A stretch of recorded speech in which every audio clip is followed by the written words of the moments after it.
കത്തോലിക്ക സഭയിലെ ദുരാചാരങ്ങളെ കുറിച്ച് സഭ വിട്ടുപോയ ക്രിസ്പിൻ അച്ഛൻ എടുത്ത വീഡിയോയുടെ ബാക്കി ഭാഗം കൂടി നമുക്കൊന്ന് കേൾക്കാം. AD 1311 റാവന്ന സൂനർദോസിൽ വെച്ച് ശിശുസ്നാനം അംഗീകരിക്കപ്പെട്ടു. എന്റെ രക്ഷകനായ വീണ്ടെടുപ്പുകാരനെ കർത്താവ് വരാൻ ഇനി ഒട്ടും സമയമില്ല. എന്നിട്ടും ശിശുസ്നാനം മാത്രമാണ് സത്യമെന്ന് പഠിപ്പിക്കുന്ന മൂഢനായ പുരോഹിത, നീ ആ സ്വർഗത്തിൽ പോകത്തില്ല.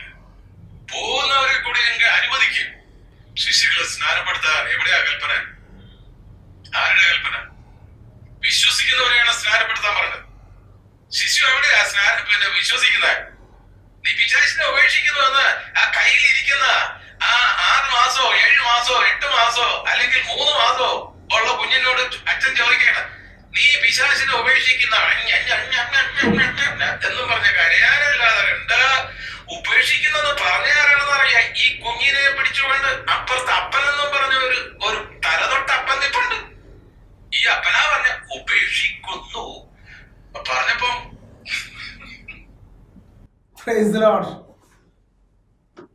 അപ്പോൾ ശിശു സ്നാനം സഭയിലേക്ക് കടന്നു വന്നത് 1311 റാവന്നയിലെ സൂനദോസിലാണെന്നാണ് ക്രിസ്പി അച്ഛൻ്റെ കണ്ടുപിടുത്തം. എവിടുന്ന് കണ്ടുപിടിച്ചതാണെന്ന് എനിക്ക് അറിയൂടാ കേട്ടോ. കാരണം എന്താണെന്നറിയാമോ, സഭയുടെ ആദിമസഭ മുതലേ ശിശു സ്നാനം ഉണ്ടായിരുന്നു. അപ്പസ്തോല പ്രവർത്തനങ്ങളിലൊക്കെ സ്നാനം സ്വീകരിക്കുമ്പോൾ കുടുംബസമേതം സ്നാനം സ്വീകരിച്ചു എന്ന് തന്നെയാണ് എഴുതിയിട്ടുള്ളത്. അച്ഛൻ ചോദിച്ചില്ലേ, ശിശുക്കൾക്ക് സ്നാനം കൊടുക്കാൻ എവിടെയാണ് കൽപ്പനയുള്ളതെന്ന്? ഞാൻ തിരിച്ചു ചോദിക്കുക, ശിശുക്കൾക്ക് സ്നാനം കൊടുക്കാൻ പാടില്ലെന്ന് എവിടെയാണ് ബൈബിളിൽ കൽപ്പനയുള്ളത്? പിന്നെ അച്ഛൻ പറയുക, വിശ്വസിക്കണം, അത് ഏറ്റു പറയണം. പിശാചിനെ ബഹിഷ്കരിക്കുമോ എന്ന് ചോദിക്കുമ്പോൾ, പിശാചിനെ വെറുക്കുമോ എന്ന് ചോദിക്കുമ്പോൾ കുഞ്ഞു പറയണം ഞാൻ വെറുക്കുന്നു എന്ന്. കുഞ്ഞ് ചങ്ങനെ പറയൂ എന്നാണ് അച്ഛൻ പറഞ്ഞത്. ബൈബിളിലേക്ക് വരാം. യേശു എന്താ ഇതിനെ പറ്റി പഠിപ്പിച്ചിട്ടുള്ളത് നമുക്ക് കേൾക്കാം. ഈശോയുടെ അരികിലേക്ക് ഒരു പിതാവ് തൻ്റെ മകനുമായി കടന്നു വരികയാണ്. ഈ മകനുള്ള പ്രശ്നം അറിയാമോ? ഈ ബാലൻ പിശാചുബാധിതനാണ്. മാർക്കോസിന്റെ സുവിശേഷം 9-ാം അധ്യായം 14 മുതൽ 29 വരെയുള്ള വചനങ്ങളിൽ ഈ ഒരു ബാലനെ സുഖപ്പെടുത്തുന്നതിന് വേണ്ടി ഈ പിതാവ് ശിഷ്യന്മാരെടുത്ത് പോയി പറയുകയും അവർക്ക് കഴിയാതെ വരികയും തുടർന്ന് യേശുവിന്റെ അടുക്കിലേക്ക് കൊണ്ടുവരികയും ചെയ്യുന്നു. അപ്പോൾ യേശു ആ ബാലനോടല്ല ചോദിച്ചത് വിശ്വാസം. അവനിൽ നിന്ന് പിശാചിനെ പുറത്താക്കാൻ വേണ്ടി യേശു വിശ്വാസം ആവശ്യപ്പെട്ടത് കുട്ടിയിൽ നിന്നല്ല, അവന്റെ പിതാവിൽ നിന്നാണ്. പിതാവ് വിശ്വാസം ഏറ്റുപറഞ്ഞപ്പോൾ പിശാച് പുറത്താക്കപ്പെട്ടത് പിതാവിൽ നിന്നല്ല, കുട്ടിയിൽ നിന്നാണ്. ക്രിസ്ത്യൻ പറയുന്ന ന്യായം വെച്ചിട്ടാണെങ്കിൽ യേശു ക്രിസ്തു ഈ കുട്ടിയോട് തന്നെ വിശ്വാസം ചോദിക്കണം. അല്ലയോ മോനെ, പിശാചുബാധിതനായ മോനെ, നീ പിശാചിനെ വെറുത്ത് ഉപേക്ഷിക്കുന്നു എന്ന് യേശു ആ കുട്ടിയോട് ചോദിച്ചില്ല, പകരം തൊട്ടടുത്ത് നിൽക്കുന്ന അപ്പനോട് ചോദിച്ചു. നമുക്കത് വേണമെങ്കിൽ ഈ പറഞ്ഞ ഭാഗം ഒന്ന് കേൾക്കാം. യേശു അവന്റെ പിതാവോട് ചോദിച്ചു, ഇത് തുടങ്ങിയിട്ട് എത്ര കാലമായി? അവൻ പറഞ്ഞു, ശൈശവം മുതൽ. പലപ്പോഴും അത് അവനെ നശിപ്പിക്കാൻ വേണ്ടി തീയിലും വെള്ളത്തിലും വീഴ്ത്തിയിട്ടുണ്ട്. എന്തെങ്കിലും ചെയ്യാൻ നിനക്ക് കഴിയുമെങ്കിൽ ഞങ്ങളുടെ മേൽ കരുണ തോന്നി ഞങ്ങളെ സഹായിക്കണമേ. യേശു പറഞ്ഞു, കഴിയുമെങ്കിലെന്നോ, വിശ്വസിക്കുന്നവന് എല്ലാ കാര്യവും സാധിക്കും. ഉടനെ കുട്ടിയുടെ പിതാവ് വിളിച്ചു പറഞ്ഞു, ഞാൻ വിശ്വസിക്കുന്നു, എന്റെ അവിശ്വാസം പരിഹരിച്ച് എന്നെ സഹായിക്കണമേ. ആര് വിശ്വസിക്കുന്നു? ക്രിസ്തുവച്ച ആ പിതാവ് വിശ്വസിച്ചപ്പോൾ മകന്റെ ഉള്ളിൽ നിന്ന് പിശാച് പുറത്തേക്ക് പോകുമെന്ന് വളരെ വ്യക്തമായി യേശു പഠിപ്പിച്ചില്ലേ? അവിടെ മാത്രമല്ല, ഒരു കാനാകാരിയായ ഒരു സ്ത്രീ അവൾ യേശുവിന്റെ പിറകെ വന്ന് ശല്യപ്പെടുത്തുന്ന രംഗവും ബൈബിളിലുണ്ട്. തന്റെ മകനെ പിശാച് ബാധിച്ചിരിക്കുന്നു, അവളിൽ നിന്ന് പിശാച് പുറത്തു പോകണമെന്ന് കേണപേക്ഷിച്ചുകൊണ്ട് ആ കുട്ടിയുടെ അമ്മ യേശുവിനെ ചെന്ന് വിശ്വാസം പറ്റി പറഞ്ഞപ്പോൾ, ഇതുപോലൊരു വിശ്വാസം ഇസ്രായേൽ പോലും ഞാൻ കണ്ടിട്ടില്ലല്ലോ എന്ന് പറഞ്ഞുകൊണ്ട് ഈശോ അവരുടെ വിശ്വാസത്തെ പ്രതി അവരുടെ കുഞ്ഞിൽ നിന്ന് പിശാചിനെ പുറത്താക്കുന്നുണ്ട്.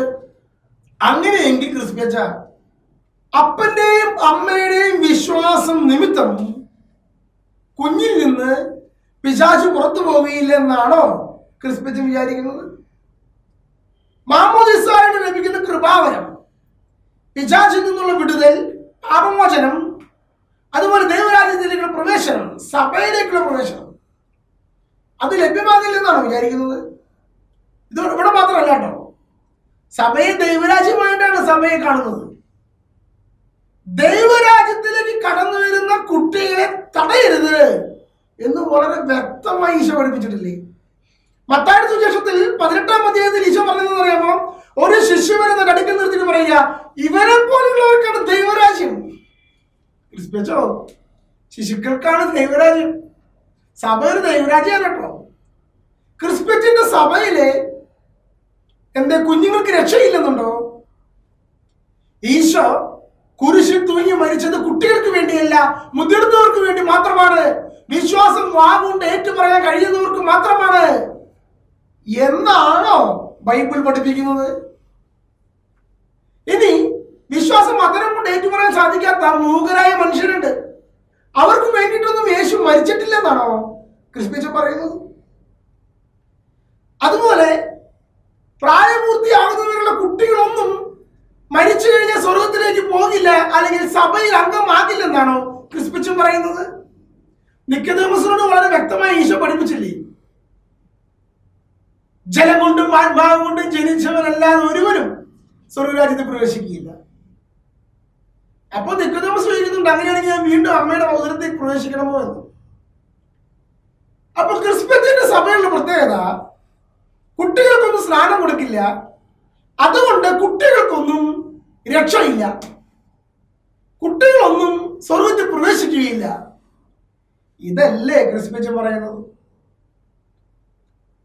സഭയിൽ അംഗമാകുന്ന വ്യക്തികൾക്ക് ഭൂമിയിൽ പിശാചിനെ ചെറുത്ത് തോൽപ്പിക്കുന്നതിനുള്ള ശക്തി ലഭിക്കണമെങ്കിൽ സ്നാനം സ്വീകരിക്കണ്ടേ ക്രിസ്ത്യച്ച? അതല്ലേ വളരെ വ്യക്തമായി ഇവിടെ പറയുന്നത്. അപ്പോൾ മത്തായിയുടെ സുവിശേഷം 19-ാം അധ്യായത്തില് ഇപ്രകാരം പറഞ്ഞിരിക്കുക,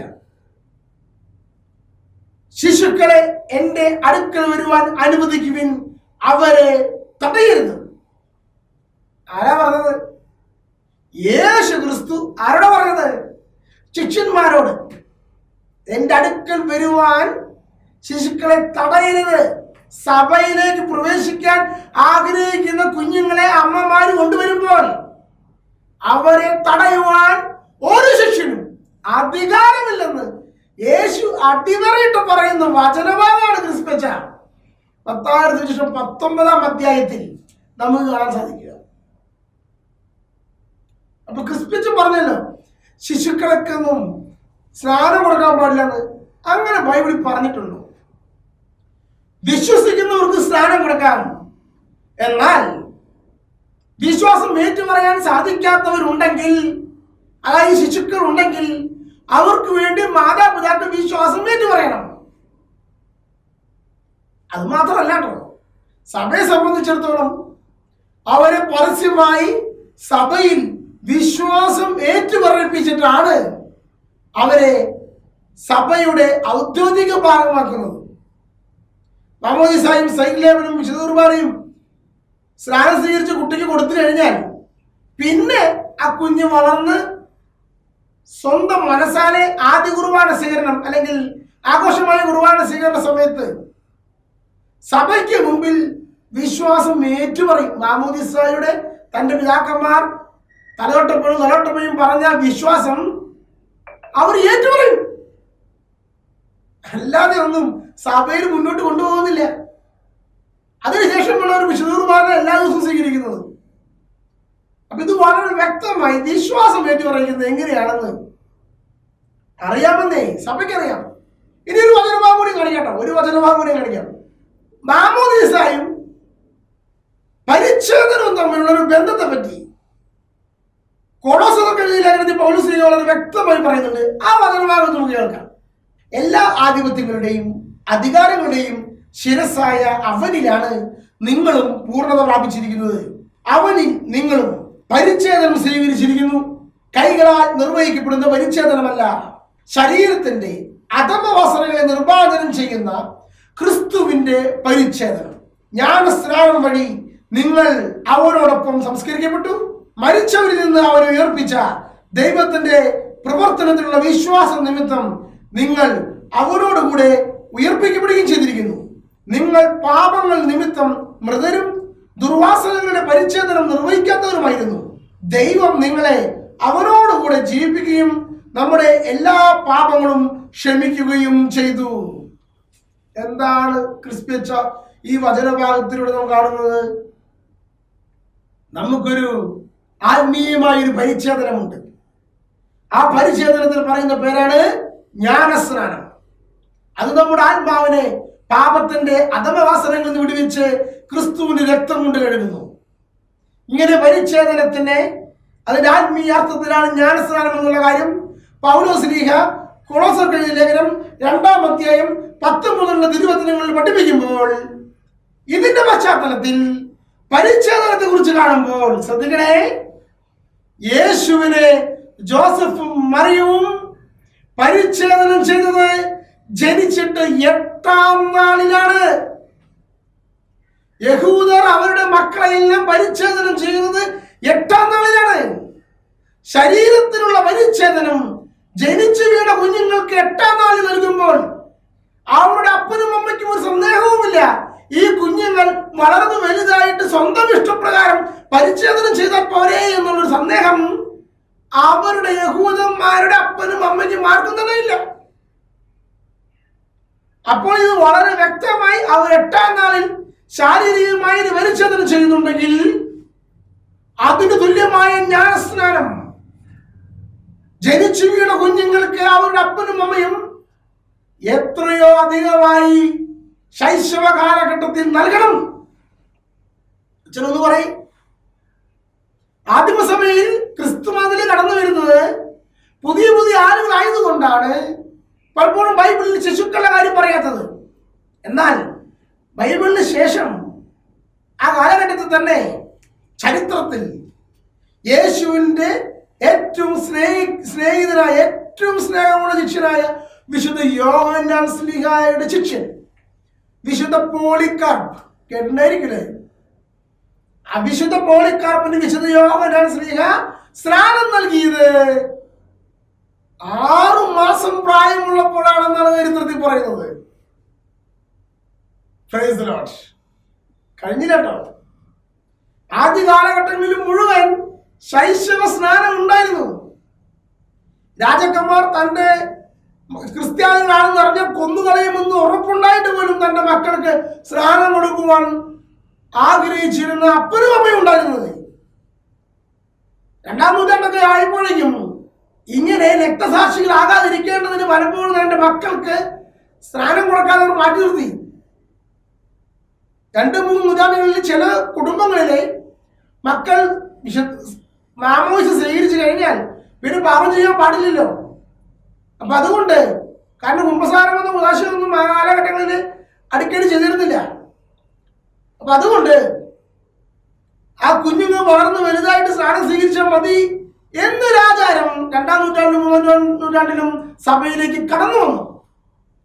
അങ്ങനെയാണ് മോണിക പുണ്യയുടെ മകനായ വിശുദ്ധ അഗസ്റ്റിൻ 33-ാമത്തെ വയസ്സിൽ സ്നാനം സ്വീകരിക്കുന്നത്. അതിനുശേഷം അതായത് AD 350 കഥയാണ് പറയുന്നത്. ആ കാലഘട്ടങ്ങളിൽ വിശുദ്ധ അഗസ്റ്റിനോസ് എഴുതിയ പുസ്തകങ്ങളുണ്ട്, സഭയ്ക്ക് കൊടുക്കുന്ന നിർദ്ദേശങ്ങളുണ്ട്. ഹിപ്പോയിലെ മെത്രാണ് വിശുദ്ധ അഗസ്റ്റിനോസ് വളരെ വ്യക്തമായി പഠിപ്പിച്ചു, കുഞ്ഞുങ്ങൾക്ക് സ്നാനം കൊടുക്കേണ്ടത് അത്യാവശ്യമാണ്. തന്റെ അനുഭവത്തിൽ കൂടിയാണ് പഠിപ്പിച്ചത്. അപ്പൊ അതുവരെ സഭയില് കുഞ്ഞുങ്ങൾക്ക് കൊടുക്കാത്തവരുമുണ്ട്, കൊടുക്കുന്നവരുമുണ്ട് സ്നാനം. അങ്ങനെ പോയിരുന്നപ്പോൾ അതിന്റെ നിർബന്ധത്തെ വളരെ വ്യക്തമായി ആവശ്യപ്പെട്ടുകൊണ്ട് അഗസ്റ്റിനോസിന്റെ കത്തുകളിലുണ്ട്, പുസ്തകങ്ങളിലുണ്ട്. അതിന്റെ ഫലമായി അതിനടുത്ത സൂറോസ് കൂടിയപ്പോൾ സഭ അത് പ്രഖ്യാപിച്ചിട്ടുണ്ട്. അല്ല 1311 റാവലേനൊന്നല്ല ആദ്യമായി ഇത് പ്രഖ്യാപിക്കുന്നത്. ചരിത്രത്തിൽ പിന്നീട് വീണ്ടും ഇതുപോലെ കുഞ്ഞുങ്ങൾക്ക് സ്നാനം കൊടുക്കാതെ മാറ്റി നിർത്തുന്നുണ്ടെന്ന് അറിയുമ്പോഴാണ് 1311 രാവിലെ അത് പ്രഖ്യാപിക്കുന്നത്. അതല്ലാതെ എന്റെ ക്രിസ്പച്ച സഭയിലില്ലാത്ത വിഷയമൊന്നും അല്ലെന്നത്. സഭയില്ലാത്ത വിഷയമൊന്നല്ല. 1300-കളിലുണ്ടായ സംഭവം സഭയിൽ 2 തരം ചേരികളുണ്ടായി. വിശ്വാസം ഏറ്റുപറഞ്ഞിട്ട് വേണം സ്നാനം സ്വീകരിക്കണമെന്ന് ഒരു വിഭാഗം ഈ പറഞ്ഞതുപോലെ സഭയിൽ പൊങ്ങി വന്നു. പ്രായപൂർത്തിയായിട്ട് കൊടുക്കാൻ പറ്റുള്ളൂ. അതുകൊണ്ടാണ് അന്ന് റാവലയിൽ ആ ഒരു പ്രഖ്യാപനം നടത്തിയത്. ആ കാലഘട്ടങ്ങളിൽ വളരെയധികം 2 കൂട്ടർ തമ്മിലുള്ള നല്ലൊരു സംഘടന തന്നെ ഉണ്ടായിരുന്നു ഈ ഒരു വിഷയത്തെ പ്രതി, ആശയ സംവാദം. അതുകൊണ്ടാണ് അതിന് സഭയിൽ ഔദ്യോഗികമായിട്ട് തീരുമാനമെടുത്തത്. അപ്പൊ ശിശു സ്നാനം ബൈബിൾ അധിഷ്ഠിതമാണ്. സഭയുടെ ചരിത്രപരമായി കാണാൻ സാധിക്കും. AD 150 എഴുതിയ ഡിഡാക്ക് എന്ന പുസ്തകത്തില് എങ്ങനെയാണ് സ്നാനം കൊടുക്കേണ്ടത് എന്നുള്ള രീതികൾ വരെ എഴുതപ്പെട്ടിട്ടുണ്ട്. ക്രിസ്പിച്ചോ ഡിഡാക്കെ ഡൗൺലോഡ് ചെയ്ത് കിട്ടും, ഒന്ന് വായിച്ചു നോക്കണം. AD 150 എഴുതപ്പെട്ട അപ്പസ്തോലന്മാർ ശിഷ്യന്മാർ കൂടി ഇരുന്ന് എഴുതപ്പെട്ട എങ്ങനെയാണ് ഈ ഉദാശകൾ നിർവഹിക്കേണ്ടത് എന്നുള്ളതിനെ പറ്റിയുള്ള പുസ്തകമാണ്. ഇനി അടുത്ത വിഷയത്തിലേക്ക് വരാം. ഇനി അടുത്തത് മരിച്ചവർ എവിടെയാണ് ആയിരിക്കുന്നത്, നിദ്രയിലാണോ എന്നുള്ള വിഷയമാണ്. മരിച്ചവർ മൗനത്തിലാണെന്ന് പറയുമ്പോ പിന്നെ എങ്ങനെ മാധവ് സംസാരിക്കാൻ? മാധവ് പാടി എന്താണെന്ന് അറിയും? ഞാൻ എന്റെ രക്ഷകനിൽ ആനന്ദിക്കുന്നു, ഞാൻ എന്റെ രക്ഷകനിൽ ആനന്ദിക്കുന്നു. അപ്പൊ ഈ അമ്മയെ കൂടെ രക്ഷിക്കാമെന്ന ഈ പുത്രൻ. അമ്മയെ ദൈവം കാത്തു പരിപാലിച്ചു. കന്യകയായി തന്നെ അമ്മയെ ദൈവം കാത്തു പരിപാലിച്ചു. ഈ ലോകത്തിൻ്റെതായ ഒരു മ്ലേച്ഛതയിലും വീഴാതെ അമ്മയെ കാത്തു പരിപാലിച്ചു. ആ അമ്മയിൽ നിന്നാണ് ആ അമലോത്ഭവൻ ജനിച്ചത്. അല്ലാതെ അമലോത്ഭവയിൽ നിന്നും അമലോത്ഭവൻ അല്ല. അമ്മ നമ്മളെപ്പോലെ ഒരു മനുഷ്യ സ്ത്രീയായിരുന്നു. അതിലെന്താ തെറ്റ്? ഒരു പക്ക മനുഷ്യ സ്ത്രീ ആയിരുന്നത് കൊണ്ടല്ലേ കുഞ്ഞിനെ കാണാതെ വന്നപ്പോ ആകുലതയോടെ അവനെ അന്വേഷിച്ചിറങ്ങിയത്. അതൊക്കെ ഒത്തിരി ഗുണങ്ങളുണ്ട്. യേശുവിന്റെ അമ്മയെ വിശുദ്ധ മറിയത്തിന്റെ ഒത്തിരി ഗുണങ്ങളുണ്ട്. അതെല്ലാം മറച്ചു വെച്ചിട്ടാണ് ജനത്തിനോട് കള്ളം പറയുന്നത്.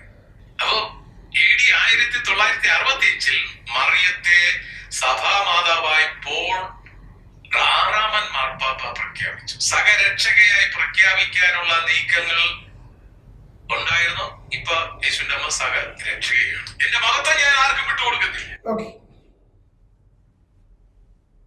അപ്പോ ക്രിസ്പിച്ചും പറഞ്ഞു വന്ന മാതാവിനെ കുറിച്ചുള്ള ചില കാര്യങ്ങൾ അഭിപ്രായമാണ്. മരിച്ച മാതാവ് നിദ്രയിലാണ്, ഇപ്പോൾ ആർക്കും പ്രത്യക്ഷപ്പെടുകയില്ല. പിന്നെ എങ്ങനെയാണ് മാതാവ് പ്രത്യക്ഷപ്പെട്ടതെന്ന് പറയുന്നത് എന്നാണ് ആദ്യത്തെ ചോദ്യം. രണ്ടാമത്തത്, പരിശുദ്ധ കന്യക മറിയത്തിനെ കന്യകയായി സംരക്ഷിച്ചു എന്നുള്ള കാര്യം ക്രിസ്പിച്ച് സമ്മതിച്ചു. യേശുവിന് ജനിക്കാനുള്ള വ്യക്തിയായതുകൊണ്ട് മറിയം പാപത്തിന്റെ യാതൊരുവിധ മ്ലേച്ഛതയിലും പെടാതെ ദൈവം കാത്തു സൂക്ഷിച്ചു എന്ന കാര്യവും ക്രിസ്പിച്ചൻ ഈ വാക്കിൽ തന്നെ സമ്മതിച്ചല്ലോ. ക്രിസ്പിച്ചനോടൊരു ചോദ്യം, എപ്പോൾ മുതൽ മറിയത്തെ പാപത്തിന്റെ മ്ലേച്ഛതയിൽ പെടാതെ ദൈവം കാത്തു സൂക്ഷിച്ചു എന്നാണ് ക്രിസ്പിച്ചൻ വിശ്വസിക്കുന്നത്?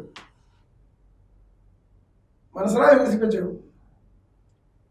മറിയം തന്റെ അമ്മയായ അന്നയുടെ ഉദയത്തിൽ ഉരുവാകുന്ന നിമിഷം മുതൽ പാപമില്ലാതെ കാത്തു സൂക്ഷിച്ചു എന്നാണ് ക്രിസ്പിച്ചൻ മറുപടി പറയാൻ ഉദ്ദേശിക്കുന്നുണ്ടെങ്കിൽ അതിനെയാണ് ഞങ്ങൾ പറയുന്നത് അമലോത്ഭവയാണ് എന്ന്. എന്തായാലും ഒരു കാര്യം അച്ഛൻ സമ്മതിച്ചിരിക്കുന്നു, പാപത്തിന്റെ മ്ലേച്ഛതയിൽ പെടാതെ മറിയത്തെ ദൈവം കാത്തു സൂക്ഷിച്ചു. അമലോത്ഭവൻ ജനിക്കുന്നതിന് വേണ്ടി കാത്തു സൂക്ഷിച്ചു. നല്ല കാര്യം. യേശുക്രിസ്തു അമലോത്ഭവൻ തന്നെയാണ്, പാപമില്ലാതെ തന്നെയാണ് യേശുക്രിസ്തു ജനിച്ചത്. ആ യേശുക്രിസ്തു ഒരു മനുഷ്യനാകാൻ ഒരു ശരീരമെടുത്തപ്പോൾ ആ സ്ത്രീയെ ദൈവം അമലോത്ഭവത്വം നൽകി പാപത്തിന്റെ മ്ലേച്ഛതയിൽ നിന്ന് കാത്തു സൂക്ഷിച്ചു എന്ന് തന്നെയാണ് സഭയും പറയുന്നത്. ക്രിസ്പിച്ചോ, അപ്പൊ ക്രിസ്പിച്ചൻ അമലോത്ഭവത്വം വിശ്വസിക്കുന്നു എന്നല്ലേ ഈ വാക്കുകളോട് പറഞ്ഞതിന്റെ അർത്ഥം? ഇനി രണ്ടാമത്, പരിശുദ്ധ കന്യകാമറിയം മൗനത്തിലാണ്. അല്ല, ഞാൻ ചോദിക്കട്ടെ, ക്രിസ്മസിനോട് ആരാ പറഞ്ഞത് യേശു ക്രിസ്തുവിൽ മരിച്ച എല്ലാവരും മൗനത്തിലാണ്, നിദ്രയിലാണെന്നുള്ള കാര്യം? അങ്ങനെയാണോ ക്രിസ്ത്യാനികൾ വിശ്വസിക്കുന്നത്? അങ്ങനെ ഒരു വിശ്വാസം എപ്പോഴാണ് ക്രിസ്തു മതത്തിലേക്ക് ഉണ്ടെങ്കിൽ തന്നെ കടന്നു വന്നത്? മരിച്ചവർ മൗനത്തിലാണെന്ന് പറയുന്നത് പുതിയ നിയമത്തിലല്ല, ക്രിസ്മസ് പഴയ നിയമത്തിലാണ്, സങ്കീർത്തനങ്ങളിലാണ്. അതൊരു കാരണമുണ്ട്. അവരെ സംബന്ധിച്ചിടത്തോളം സ്വർഗത്തെക്കുറിച്ചും നരകത്തെക്കുറിച്ചുമുള്ള വ്യക്തമായ ധാരണയില്ലാത്തത് കൊണ്ട് പാതാളത്തിൽ നിദ്ര പ്രാപിക്കുമെന്നാണ് അവർ വിശ്വസിക്കുന്നത്. യാക്കോബ് തന്റെ മരണത്തെ പറ്റി പറയുമ്പോൾ എനിക്ക് പാതാളത്തിൽ സ്വസ്ഥത തരികയില്ലേ എന്നാണ് തന്റെ മക്കളോട് ചോദിക്കുന്നത്. അപ്പൊ അങ്ങനെ ഒരു വിശ്വാസമുള്ള സമൂഹമാണ്. സാമുവേൽ പ്രവാചകൻ സാമുവേലിന് മുമ്പ് പ്രത്യക്ഷപ്പെടുമ്പോൾ ഞാൻ പാതാളത്തിൽ നിദ്രയിൽ വിശ്രമത്തിലാകുന്ന നീ തടസ്സം നിൽക്കുന്നു എന്ന് ചോദിക്കുന്നത്. യേശു ക്രിസ്തു വരെ എല്ലാ ആത്മാക്കളും പാതാളത്തിൽ വിശ്രമത്തിലായിരുന്നു. ആദം മുതൽ യേശു ക്രിസ്തുവിന്റെ വലതുവശത്തുള്ള കള്ളം വരെ നീതിമാന്മാരായ എല്ലാവരും കിടക്കുന്ന സ്ഥലമാണ് ഈ പാതാളം. അവിടെ അവർ വിശ്രമത്തിലായിരുന്നു. അതിനെയാണ് ധനവാന്റെ ലാസറിന്റെ മുംബൈയിലെ അബ്രാഹത്തിന്റെ മടി എന്ന് പറയുന്നത്. അല്ലാതെ സ്വർഗത്തിലല്ല. ക്രിസ്തു അച്ഛൻ പറഞ്ഞല്ലോ, സ്വർഗവും നൽകും രണ്ട് സ്ഥലം. എന്നിട്ട് പറഞ്ഞത് എന്താ? ധനവാനി ലാസറിന്റെ മുമ്പ. ധനവാനി ലാസറിന്റെ മുമ്പേലെ ദൈവം ഇരിക്കുന്ന സ്ഥലത്തേക്കല്ല ലാസർ പോയത്, അബ്രാഹം ഇരിക്കുന്ന സ്ഥലത്തേക്കാ. അതാണ് പാതാളം. യേശു കുരിശിൽ മരിച്ചപ്പോഴാണ് പാതാളത്തിൽ നിന്ന് ഈ ആത്മാക്കളെല്ലാം സ്വതന്ത്രരാകുന്നത്. അപ്പോൾ അവർ പിന്നെ എങ്ങോട്ടാണ് കടന്നിരുന്നത്? അവർ ക്രിസ്തുവിലായിരിക്കുന്നതാണ്. കൊളോസസ് 3:3 മൃതരായിരിക്കുന്നവർ ക്രിസ്തുവിൽ നിഗൂഢമായി സ്ഥിതി ചെയ്യുന്നു. എന്താ? യേശു ക്രിസ്തു ഉറങ്ങുകയാണ്. ക്രിസ്മസോ യേശു ക്രിസ്തു ഉറങ്ങല്ല.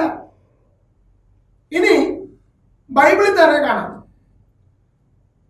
ലൂക്കായുടെ സുവിശേഷം 9-ാം അധ്യായത്തിൽ ഉയർന്ന മലയിൽ യേശു രൂപാന്തരപ്പെടുന്ന ഒരു ഭാഗമുണ്ട്. ക്രിസ്മസ് എന്ന് പറയുന്നത് വായിക്കണം. മോശയും ഏലിയായും യേശുവിന്റെ അടുക്കിലേക്ക് വരികയാണ്. എന്താ? അവർ ഉറങ്ങുകയായിരുന്നു? അല്ലെന്ന്, അവർ ഈശോയോട് സംസാരിക്കുകയായിരുന്നു. ഈശോ ജെറുസലേമിലേക്ക് തനിക്ക് കടന്നു പോകലിനെ പറ്റി അവരോട് സംസാരിക്കുകയായിരുന്നു. കണ്ടോ? സ്വർഗത്തിലുള്ളവരുമായി സംസാരിക്കാൻ സാധിക്കും. അവരൊന്നും ഉറങ്ങല്ല. വളരെ വ്യക്തമായി പറയുക. ഇത് തന്നെയാണ് ഇന്ന് വിശുദ്ധാത്മാക്കൾ ചെയ്യുന്നത്. സ്വർഗത്തിലുള്ളവർ ഉറങ്ങാൻ വേണ്ടി പോവുകയാണ് സ്വർഗത്തിലേക്ക്. മരിച്ചാൽ പാതാളത്തിൽ നിദ്രയിലാണെന്നുള്ള വസ്തുതയ്ക്ക് ക്രിസ്തു മതത്തിൽ പറഞ്ഞിട്ടുള്ളത് കഴിഞ്ഞു. 1500-കളിൽ കാൽവിനാണ് ഈ ഒരു സിദ്ധാന്തം കൊണ്ടുവന്നത്. മരിച്ചവരെല്ലാവരും ബോധം കെട്ടി കിടന്നുറങ്ങുകയാണ്, അബോധാവസ്ഥയിലാണ്. നിദ്ര പ്രാപിക്കുക എന്ന് പറയുന്നത് മരണത്തെ സൂചിപ്പിക്കുന്ന കാര്യമാണ്. മരണം കൊണ്ട് മരണത്തെ തോൽപ്പിച്ചവനാണ് ക്രിസ്തു. അത് എന്തിനാണെന്ന് അറിയാമോ? നമ്മൾ മരിച്ചു കഴിഞ്ഞാൽ നിദ്രയിൽ കിടക്കാനും അന്ത്യവിധിയിൽ എഴുന്നേൽക്കാനും അല്ല. പൗലോസ് പറയുന്നത് അറിയാമോ? 1 കൊരിന്ത്യർ 15-ാം അധ്യായത്തിൽ പറയുന്നത്, ആ വചനം ഒന്ന് വായിക്കാം. ഇതാ ഞാൻ നിങ്ങളോട് ഒരു രഹസ്യം പറയുന്നു, നാം എല്ലാവരും നിദ്ര പ്രാപിക്കുകയില്ല. അവസാന കാഹളം മുഴങ്ങുമ്പോൾ കണ്ണുമിക്കുന്ന വേഗത്തിൽ നാം എല്ലാവരും രൂപാന്തരപ്പെടും. എന്താ പറഞ്ഞതിനർത്ഥം? നമ്മൾ മരിച്ചു കഴിഞ്ഞാൽ നിത്യതയോട് തുലനം ചെയ്യുമ്പോൾ നമ്മുടെ ആത്മാവ് അന്ത്യകാലത്തിൽ മുഴക്കം കേട്ട് ഉയർത്തെഴുന്നേൽക്കുന്ന, നമ്മുടെ ശരീരം ഉയർത്തെഴുന്നേൽക്കുന്നതിനെ കാത്തിരിക്കുന്ന സമയം എന്ന് പറയുന്നത് കണ്ണു വെക്കുന്നത്ര വേഗത്തിലാണ്. നിത്യതയോട് തുലനം ചെയ്യുമ്പോൾ കണ്ണു വെക്കുന്ന വേഗത്തിൽ. അതവിടെ പറയുന്നത് നമ്മൾ ആരും നിദ്ര പ്രാപിക്കില്ലെന്നേ. നമ്മൾ ക്രിസ്തുവിൽ കൂടെ സ്ഥിതി ചെയ്യുക. വെളിപാട് പുസ്തകത്തിൽ ഇത് വളരെ വ്യക്തമായിട്ട് കാണാം. വിശുദ്ധർ കർത്താവിന്റെ മുമ്പിലെ ശുശ്രൂഷ ചെയ്യുന്ന ഒരു രംഗം വെളിപാട് പുസ്തകത്തിൽ പറയുന്നുണ്ടെന്നേ. അപ്പൊ ക്രിസ്മച്ചൻ ഒരു കാര്യം മനസ്സിലാക്കണം. പഴയ നിയമവിശ്വാസം അല്ലെങ്കിൽ ഇസ്രായേൽക്കാരെ സംബന്ധിച്ചിടത്തോളം എല്ലാവരും മൗനത്തിലാണ്. പക്ഷെ പുതിയ നിയമവിശ്വാസത്തിൽ യേശു ക്രിസ്തു പാതാളത്തിൽ കടന്നു ചെന്ന് ആ പാതാളത്തെ ഭേദിച്ചപ്പോൾ തന്നെ, അപ്പോൾ തന്നെ മത്തായി സുവിശേഷത്തിൽ പറയുന്നുണ്ട്, പ്രേതാലയങ്ങൾ തുറക്കപ്പെട്ടു, അനേകം പേർ അനേകർക്ക് പ്രത്യക്ഷപ്പെട്ടു എന്ന്. ഉറങ്ങിയിട്ടല്ല, പ്രേതങ്ങൾ മരിച്ചുപോയവർ അനേകർക്ക് പ്രത്യക്ഷപ്പെട്ടു. വളരെ വ്യക്തമായി പറഞ്ഞിരിക്കുക. അപ്പോ മൗനതയിലായിരുന്ന, ഉറക്കത്തിലായിരുന്നവരുടെ കാലം കഴിഞ്ഞു. ഇവരൊക്കെ ഇപ്പൊ നല്ല ബോധത്തോടെ ഈ ആത്മാക്കളെല്ലാം സ്വർഗത്തിലേക്കുണ്ട്. ഇനി അന്ത്യവരിയിൽ നമ്മുടെ ശരീരങ്ങൾ കൂടി ഉയർപ്പിക്കപ്പെട്ട് നമ്മൾ ശരീരത്തോടും ആത്മാവോടും കൂടെ നിത്യമായി കർത്താവിന് മുമ്പിൽ ആയിരിക്കും എന്നുള്ളതാണ് ലോകാവസാനം സംഭവിക്കാൻ പോകുന്ന കാര്യം. ആത്മാവിന്റെ രക്ഷ യേശുക്രിസ്തുവിന്റെ ഒന്നാം വരവിൽ പൂർത്തിയാക്കി, പാതാളത്തിൽ നിന്ന് വെടിവെച്ച് സ്വർഗത്തിലെത്തി. ശരീരത്തിന്റെ ഉയർപ്പ് യേശുക്രിസ്തുവിന്റെ രണ്ടാം വരവിൽ പൂർത്തിയാക്കുകയും ചെയ്യും. അപ്പോൾ അതുകൊണ്ടാണ് കത്തോലിക്കർ വിശുദ്ധരായ ആത്മാക്കളോട് പ്രാർത്ഥിക്കുന്നത്. അതുകൊണ്ടാണ് മരണമടഞ്ഞ ആത്മാക്കൾ നിദ്രയിലല്ല, ഉറക്കത്തിൽ, പാതാളത്തിലല്ല, മലനിരയിലല്ല എന്നുള്ള വസ്തുത മനസ്സിലാക്കി അവർ സ്വർഗത്തിലേക്ക് പോകുന്നതിന് വേണ്ടി പ്രാർത്ഥിക്കുന്നത്. പ്രാർത്ഥിക്കാനല്ലേ സാധിക്കൂ. അവർക്ക് ചെയ്യാവുന്ന നല്ലൊരു കാര്യം പ്രാർത്ഥന. എന്നാൽ നമ്മുടെയൊക്കെ പ്രാർത്ഥന വേസ്റ്റായി പോകുമെന്നാണോ അച്ഛൻ കരുതുന്നത്? ദൈവത്തിന്റെ മുമ്പിൽ ഒരു പ്രാർത്ഥനയും വേസ്റ്റാവില്ല. അല്ലെങ്കിൽ മനുഷ്യർക്ക് വേണ്ടി പ്രാർത്ഥിക്കുന്നുണ്ടല്ലോ. ഈ ഭൂമിയിൽ ജീവിച്ചിരിക്കുന്നവർക്ക് വിദേശത്തേക്ക് പോകുവാൻ, രോഗം മാറുവാനൊക്കെ കഷ്ടപ്പെട്ട് പ്രാർത്ഥിക്കുന്നുണ്ടല്ലോ. സ്വർഗത്തേക്ക് പോകാൻ വേണ്ടി പ്രാർത്ഥിച്ചപ്പോൾ എന്താ കുഴപ്പം നശിപ്പിച്ചത്? അത് മരണമടഞ്ഞ പൂർവ്വപിതാക്കൾ അവർ സ്വർഗത്തിൽ പോകാൻ വേണ്ടി ദൈവത്തോട് പ്രാർത്ഥിച്ചപ്പോൾ എന്താ കുഴപ്പം? ക്രിസ്മസ് മനസ്സിലാക്കണം. പിന്നെ പറഞ്ഞ വസ്തുത, മാതാവിനെ പറ്റി പറയുമ്പോൾ മാതാവ് സഹരക്ഷകയാണെന്ന് സഭ പ്രഖ്യാപിച്ചു. എപ്പോ പ്രഖ്യാപിച്ചു? 2019 ഒക്ടോബറിൽ മാർപ്പാപ്പ വളരെ വ്യക്തമായി പ്രഖ്യാപിച്ചിട്ടുണ്ട്, മറിയം സഹരക്ഷകയല്ല എന്ന്. ഏകരക്ഷകനേയുള്ളൂ, സഹരക്ഷകയല്ല. യേശുക്രിസ്തു ഏകരക്ഷകനാണ്. മറിയം ദൈവമൊന്നുമല്ല, മനുഷ്യ സ്ത്രീയാണെന്ന് ഞങ്ങൾക്കും അറിയാം. ദൈവമായിട്ടുള്ള വ്യക്തിയൊന്നുമല്ല മറിയം. യേശുക്രിസ്തുവാണ് ദൈവമെന്ന് നമുക്കറിയാം. ക്രിസ്മസിനായിരിക്കും സംശയം. അപ്പോൾ ഇങ്ങനെയൊരു തെറ്റിദ്ധാരണ ഇല്ലാത്ത വിഷയം അവതരിപ്പിച്ചുകൊണ്ട് ഒരു വൈക്കോൽ മനുഷ്യനെ ക്രിയേറ്റ് ചെയ്തുകൊണ്ട് തെറ്റിദ്ധരിപ്പിക്കാൻ നിൽക്കല്ലേ നീ ക്രിസ്മച്ച. ഞാൻ എടുത്തു നോക്കുകയാണ്. ജോസഫച്ചൻ ബൈബിൾ വായിച്ചിട്ടില്ലല്ലേ? കർത്താവ് പറഞ്ഞ സമയത്തെ കുറിച്ച് കർത്താവ് പറഞ്ഞിട്ടുണ്ട്. ആ സമയം എനിക്കറിയത്തില്ല, പിതാവിനെ അറിയാം. പിന്നെ എങ്ങനെ അച്ഛൻ ഈ മാതാവിനെ അറിയാൻ പറ്റി? എന്തിനാണ്? അതുകൊണ്ട് കൃപാസനത്തിൽ ഇരിക്കുന്നത് യേശുവിന്റെ അമ്മയായ വിശുദ്ധ മറിയമല്ല, ജോസഫച്ചന്റെ അമ്മയാണ്. എന്നോട് പെണ്ണല്ലേ? ബൈബിളിൽ അങ്ങനെ ഒരു മാതാവിനെ നീ കാണിച്ചതാ? ഈ പുസ്തകത്തിൽ കാണിച്ച സഭയ്ക്ക് അമ്മയില്ല, അപ്പനെയോ 120 പേരുടെ കൂടെ മാതാവും കൂടിയിരുന്ന് പ്രാർത്ഥിച്ചു. ആ സമയത്താണ് പരിശുദ്ധാത്മാവ്. അങ്ങനെ വേണം ചെയ്യാൻ. ആ പരിശുദ്ധാത്മാവിനെ പ്രാപിക്കാൻ അമലോത്ഭവമായിരുന്നെങ്കിൽ എന്തിനു പിന്നെ പരിശുദ്ധാത്മാവിന്റെ ആവശ്യം? അപ്പോസ്തലന്മാരുടെ മേൽ എഴുന്നള്ളി വന്ന അതേ പരിശുദ്ധാത്മാവ് തന്നെയല്ലേ മാതാവിന്റെ മേൽ വന്നത്? ഈ പരിശുദ്ധാത്മാവിനെ അല്ലല്ലേ അവൾ പുത്രനെ വഹിച്ചത്? ആ സഹാ. അപ്പോൾ വീണ്ടും വചനത്തിലൂടെ നടന്നെല്ലാം പോവുകയാണ്. ജോസഫ് അച്ഛനെ കൃപാസന മാതാവിനെ പരിഹസിച്ചുകൊണ്ടാണ് ക്രിസ്മച്ചൻ ഈ വചനമൊക്കെ പറഞ്ഞത്. സമയവുമായിട്ട് മാതാവിന് എന്താ ബന്ധം? ബൈബിൾ വായിച്ചിട്ടില്ലാലേ എന്ന ചോദ്യം. എന്നാ ബൈബിൾ വായിക്കാം നമുക്ക്. യോഹന്നാന്റെ സുവിശേഷം 2-ാം അധ്യായത്തിലെ കാനായിലെ കല്യാണ വിരുന്നിനെ പറ്റി പറയുന്നുണ്ട് ക്രിസ്മച്ചൻ. അവിടുത്തെ പ്രത്യേകത എന്താ അറിയാമോ? അവർക്ക് വീഞ്ഞ് തീർന്നു പോയതിന്റെ കാര്യം മറിയം തന്റെ മകനോട് ഈശോയോട് പറഞ്ഞപ്പോ ഈശോ പറയുന്നത് ഒരു സമയത്തെ പറ്റിയാ. സ്ത്രീയെ, എനിക്കും നിനക്കും എന്ത്? എന്റെ സമയം ഇനിയും ആയിട്ടില്ല. അപ്പോൾ യേശുക്രിസ്തുവിന്റെ സമയം ഇനിയും ആയിട്ടില്ല എന്ന് യേശുക്രിസ്തു പറഞ്ഞിട്ടും തന്റെ അമ്മയുടെ നിർദ്ദേശം പാലിക്കാതിരിക്കുവാൻ യേശുവിന് കഴിയുന്നില്ല. അതാണ് പരിശുദ്ധ കന്യാമറിയത്തിന്റെ മധ്യസ്ഥത്തിന്റെ ശക്തി. ഇപ്പോ യേശുവിന്റെ ജീവിത കാലഘട്ടത്തിൽ യേശുവിനോട് പലരും മധ്യസ്ഥം വെച്ച് പറയുന്നത്. കാരാകാരിയായ സ്ത്രീയുടെ മകളെ സുഖപ്പെടുത്തുന്നുള്ള കാര്യം അവിടെ പറഞ്ഞുവിടാനുള്ള കാര്യം ശിഷ്യന്മാർ യേശുവിന്റെ അടുത്ത് മധ്യസ്ഥം വെച്ച് പറയുന്നുണ്ട്. അതുപോലെ തന്നെ ശതാധിപന്റെ വൃത്തിയെ സുഖപ്പെടുത്തേണ്ട കാര്യത്തെ കുറിച്ച് യഹൂദന്മാർ, ആ ശതാധിപൻ വിജാതിയിലാണെങ്കിലും നമുക്ക് സിനഗോഗ് പണിതു തന്നവനാണ്, അതവൻ അർഹിക്കുന്നതാണെന്ന് യേശുവിന്റെ അടുത്ത് മധ്യസ്ഥം പറയുന്നത് ബൈബിളിൽ കാണാം. അതുപോലൊരു മധ്യസ്ഥമാണ് ഇവിടെ പറയുന്നത്. അവിടെയെല്ലാം യേശുവിന്റെ അടുത്ത് മധ്യസ്ഥം വഹിക്കുന്നത് താഴ്മയോടെയാണ് അവർ പറയുന്നത് എങ്കിൽ ഇവിടെ നേരെ തിരിച്ചാ. ഇവിടെ ഈശോ പറയണം, എനിക്ക് പറ്റില്ലെന്ന് വളരെ വ്യക്തമായി പറഞ്ഞു. എനിക്ക് നിനക്ക് എന്ത്, ഇനി സമയമായിട്ടില്ല എന്ന് പറഞ്ഞപ്പോൾ മറിയം എന്താ പറഞ്ഞതെന്നറിയോ? മറിയം ഒന്നും പറയാൻ പോയില്ല. അവരൊക്കെ വിളിച്ചു, അവൻ പറയുന്നത് പോലെ നിങ്ങൾ ചെയ്യുക, വേറെ ഒന്നും വേണ്ട, അവൻ പറഞ്ഞതുപോലെ ചെയ്യുക എന്ന് മറിയം പറഞ്ഞപ്പോൾ യേശുവിന് പറയാതിരിക്കുന്ന നിവൃത്തിയില്ലാതെ.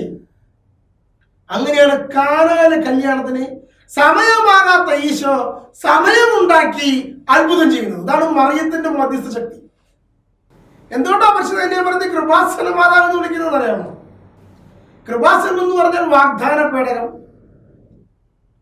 മരുഭൂമിയിലൂടെ വാഗ്ദാന പേടകത്തെ കൊണ്ടുപോകുമ്പോൾ ഈ വാഗ്ദാന പേടകത്തിലാണ് അത്യുന്നതന്റെ ശക്തിയും പരിശുദ്ധാത്മാവും ആവസിക്കുന്നത്. യാഹ്വേ ഇറങ്ങി വരുന്ന സ്ഥലം സമാഗമ കൂടാരത്തിൽ വാഗ്ദാന പേടകത്തിലാണ് വരുന്നത്. പുതിയ നിയമത്തിൽ വീണ്ടും ഇതുപോലെ അത്യുന്നത ശക്തിയും പരിശുദ്ധാത്മാവും കൂടി ആവസിക്കുന്ന ഒരു സ്ഥലമുണ്ടെന്ന്, ഒരു വ്യക്തിയുണ്ട്, പരിശുദ്ധ കന്യകാമറിയം. അതുകൊണ്ടാണ് മറിയത്തിനെ കൃപാസനം എന്ന് വിളിക്കുന്നത്, വാഗ്ദാനത്തിന്റെ പേടകമേ എന്ന് വിളിക്കുന്നത്. അച്ഛൻ ചോദിച്ചില്ലേ, എന്തിനാണ് സ്ത്രീയന്മാർ പെന്തക്കോസ്ത് നാളിൽ 120 പേര് ഒരുമിച്ച് കൂടിയപ്പോൾ മാതാവ് അവരുടെ ഇടയിൽ ഉണ്ടായിരുന്നത് എന്ന്? മറിയം അവരുടെ കൂടെ ഉണ്ടായിരുന്നപ്പോഴാണ് അവർക്ക് പരിശുദ്ധാത്മാവിനെ കിട്ടിയപ്പോൾ മറിയത്തിന് കിട്ടിയതെന്ന് പറഞ്ഞില്ലേ? അച്ഛൻ പറഞ്ഞപ്പോൾ തന്നെ വാക്കിലൊരു തെറ്റു വന്നില്ലേ? പെന്തക്കോസ്ത് നാളിൽ പരിശുദ്ധാത്മാവ് മറിയത്തിന്റെ മേൽ ആവസിക്കുന്നതിന് മുമ്പ് മറിയത്തിന്റെ മേൽ പരിശുദ്ധാത്മാവ് വന്നിട്ടുണ്ടല്ലോ. എപ്പോൾ? മംഗളവാർത്തയുടെ സമയത്ത് മറിയത്തിന്റെ മേൽ പരിശുദ്ധാത്മാവ് വന്നിട്ടുണ്ട്, ആവസിച്ചിട്ടുണ്ടത്. അങ്ങനെയാണ് ഈശോ ഗർഭസ്ഥനായി മാറിയത്. ഇനി അവിടെ നിന്ന് പിന്നെ മുന്നോട്ട് പോയാൽ എലിശമ്മയെടുത്ത് പരിശുദ്ധ കന്യകാമറിയത്തിന്റെ അഭിവാദന സ്വരം കേട്ടപ്പോൾ ഉദരത്തിലുള്ള ശിശു പരിശുദ്ധാത്മാവ് നിറഞ്ഞ് തുള്ളിച്ചാടി. സ്നാപയോഹന്നാൻ മറിയത്തിന്റെ സ്വരം കേട്ടപ്പോൾ പരിശുദ്ധാത്മാവ് നിറഞ്ഞവരായി മാറി. പഴയ നിയമ കാലഘട്ടത്തിൽ പരിശുദ്ധാത്മാവിന്റെ പ്രവർത്തനം ഒരു വ്യക്തിയിൽ നിന്ന് ഒരു വ്യക്തിയിലേക്ക് പകർന്നുകൊണ്ടാണ് നമുക്ക് കാണാൻ സാധിക്കും. മോശ പർവ്വതത്തിന് മുകളിലേക്ക് 70 പേരെ കൂട്ടിക്കൊണ്ടു പോകുമ്പോൾ ആ 70 പേരിലേക്ക് മോശയിൽ നിന്ന് ചൈതന്യം ദൈവം പകർന്നു കൊടുക്കുന്നത് കാണാൻ സാധിക്കും. സാമൂഹ്യ പ്രവാചകൻ സാവൂളിൽ അഭിഷേകം ചെയ്തു. പിന്നീട് ദാവീദിനെ അഭിഷേകം ചെയ്യുമ്പോൾ സാവൂളിൽ നിന്ന് പരിശുദ്ധാത്മാവ് വിട്ടുപോയി ദുരാത്മാവ് പ്രവേശിക്കുന്നു നമുക്ക് വചനത്തെ കാണാനായി. 1 രാജാക്കന്മാർ 22-ാമത്തെ അധ്യായത്തില് 22-ാമത്തെ വാക്യത്തില് മിക്ക പ്രവാചകൻ പ്രവചിക്കുമ്പോൾ തൊട്ടടുത്തിരിക്കുന്ന സെദക്കിയ മിക്കായുടെ ചെകിടത്തടിച്ച് ചോദിക്കുന്ന ഒരു ചോദ്യമുണ്ട്. എപ്പോഴാണ് മിക്ക ഇത് പ്രവചിക്കാൻ പരിശുദ്ധാത്മാവ് എന്നെ വിട്ട് നിന്റെ അടുത്തേക്ക് പോയതെന്ന്? അതായത് പഴയ നിയമ കാലഘട്ടത്തിലെല്ലാം പരിശുദ്ധാത്മാവ് ഒരു വ്യക്തിയിൽ നിന്ന് മറ്റൊരു വ്യക്തിയിലേക്ക് പകരപ്പെടുമായിരുന്നു. പരിശുദ്ധാത്മാവിന്റെ ചൈതന്യം പകർന്നു നൽകുവാൻ കഴിയും. യേശു സ്വർഗ്ഗാരോഹണം ചെയ്തതിനു ശേഷം, സ്നാപയോഹന്നാൻ തല അറക്കപ്പെട്ടതിനു ശേഷം ശിഷ്യന്മാർ പെന്തക്കോസ്ത് നാളിൽ ഒരുമിച്ച് കൂടുമ്പോൾ പരിശുദ്ധാത്മാവിനെ പകർത്തുവാനായി അഭിഷേകം പ്രാപിച്ച ഒരു വ്യക്തിയുടെ ആ വ്യക്തിയുടെ കൂടെ ഒരുമിച്ച് ഇരിക്കണമെന്നുള്ളത് കൊണ്ടാണ് ശിഷ്യന്മാരോട് യേശു പറഞ്ഞത്, ഉന്നതത്തിന് ശക്തി ലഭിക്കുന്നത് വരെ നിങ്ങൾ ഇവിടെ വിട്ടു പോകരുത്. കാരണം അവരുടെ മധ്യം മറിയം ഉണ്ടായിരുന്നു. ഒന്ന് മനസ്സിലാക്കണം ക്രിസ്ത്യൻ, അതിന് കാരണം എന്താണെന്നുള്ളത്. ഇത് ബൈബിളിലൂടെ പരിശുദ്ധാത്മാവിന്റെ പ്രവർത്തനത്തെ കുറിച്ച് വിവേചിച്ച് പഠിക്കുമ്പോൾ മനസ്സിലാവും. അതുകൊണ്ടാണ് പരിശുദ്ധാത്മാവിന്റെ ഗോഹണയാണ് മറിയമെന്ന് അപ്രം തിരുമേനി പറഞ്ഞത്, സഭാപിതാവായ അപ്രം തിരുമേനി. അപ്പൊ ഇത് നമ്മൾ മനസ്സിലാക്കണം. എന്തിനാണ് മറിയത്തിന്റെ സാന്നിധ്യം പെന്തക്കോസ്ത് നാളിൽ ഉണ്ടായത് എന്നുള്ള കാര്യം. പരിശുദ്ധാത്മാവ് അവളിലേക്ക് അവളുടെ കൂടെയുള്ള സമൂഹത്തിലേക്കാണ് ഇറങ്ങി വന്നത്. തീതാവള രൂപത്തിൽ ശിഷ്യന്മാരുടെ മേൽ മുഴുവൻ പരിശുദ്ധാത്മാവ് നിറഞ്ഞു മറിയത്തിന്റെ മേൽ. അപ്പോൾ ഇത്തരം വസ്തുതകളെ കുറിച്ച് നല്ലവണ്ണം പഠിക്കുകയാണെങ്കിൽ, അതും വചന അധിഷ്ഠിതമായി പഠിക്കുകയാണെങ്കിൽ, തീർച്ചയായും ക്രിസ്ത്യൻ വീണ്ടും തിരുപ്പട്ടത്തിന്റെ മുദ്ര ലഭിച്ചിട്ടുള്ള മായാത്ത മുദ്രയുള്ള ക്രിസ്ത്യൻ, വളരെ ബഹുമാനത്തിന് പറയട്ടെ, തിരികെ സഭയിലേക്ക് കടന്നു വരുമെന്നുള്ള വലിയൊരു പ്രത്യാശയോടെ ഞാൻ നിർത്തുന്നു. ദൈവം അനുഗ്രഹിക്കട്ടെ.